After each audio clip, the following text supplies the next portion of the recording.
Ya, untuk membahasnya lebih lanjut, bagaimana sebetulnya perumahan Cinta Kasih ini yang memiliki sekolah cinta kasih juga untuk warga di dalamnya mengubah core utama, yaitu pendidikan agar bisa mengubah juga masa depan warga dan anak-anak di dalamnya. Kita telah bersama 3 orang narasumber kita langsung sapa satu persatu narasumber kita hari ini.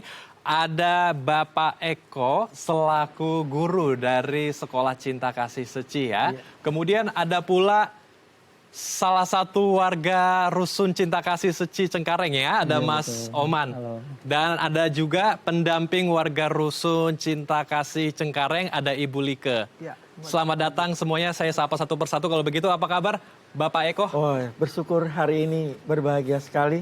20 tahun sudah Baik. menjadi reunian dengan anak murid yang jadi teman.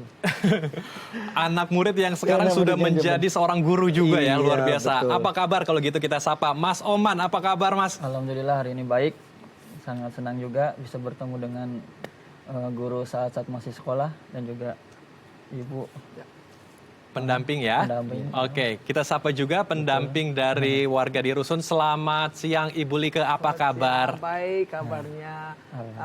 Ya tentu sama ya perasaannya begitu senang dan bersyukur hari ini kita bisa duduk di sini reuni kembali mengenang kilas balik masa lampau.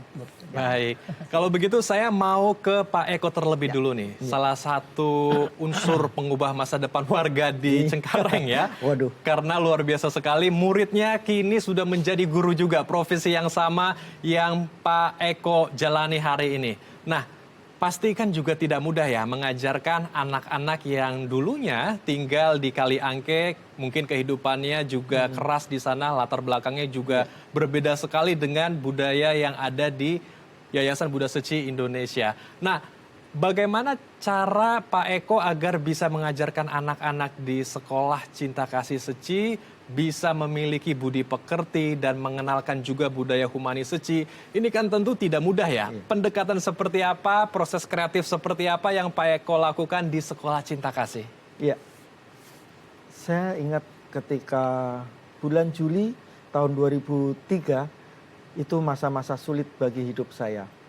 Karena saya harus ketika itu ada ladang jodoh untuk ketemu di Seci, mengajar sebagai guru. Persepsi saya ketemu dengan sekolah yang sudah wah gitu ya, tinggal kami mengajar. Tapi nggak taunya saya ketemu dengan murid yang siswanya memang baru kita kenal dan mereka pindahan dari bantaran Kaliangke. Itu sebuah perjalanan yang tidak mudah.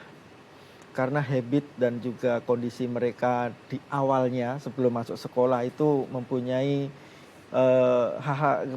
perilaku-perilaku yang memang belum sewajarnya atau sesuatu yang tidak layak lah untuk itu.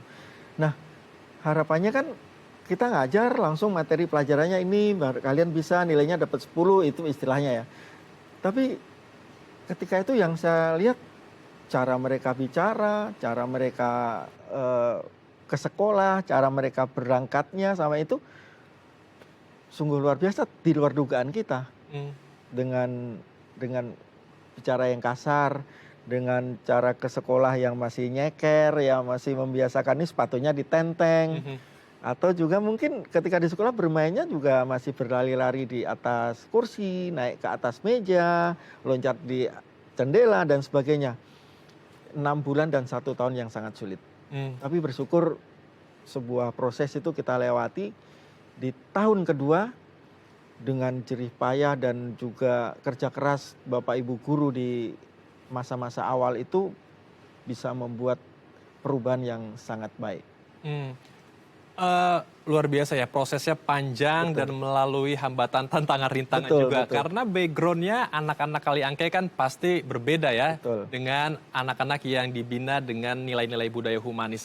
Caranya seperti apa Pak Eko pendekatannya kepada anak-anak yang sekolah di Sekolah Cinta Kasih yang sebelumnya tinggal di Kaliangke? Bagaimana agar bisa memasukkan input-input budaya humanis, terutama budi pekerti ya, kepada anak-anak tersebut? Pendekatan seperti apa yang dilakukan dan cara kreatifnya seperti apa?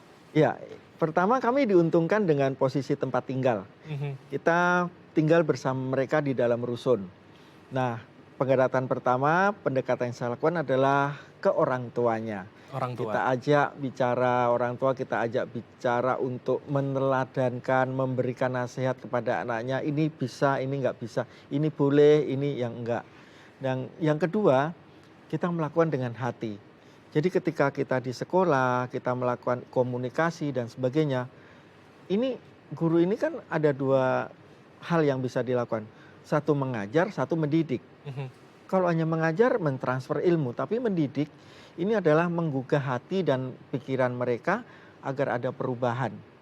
Dan yang ketiga, dengan keteladanan.